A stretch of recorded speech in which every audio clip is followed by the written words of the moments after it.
ජීවිතේ සුබ වෙන්න නම් චුට්ටක්වත් ඔබේ ජීවිතේ පරණ වෙන්න දෙන්න එපා. අහිතවත්කම් පරණ වෙවි පල් වෙන්න දෙන්න එපා.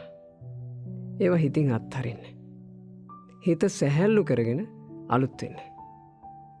හිතවත්කම් පරණ වෙන්න දෙන්න එපා.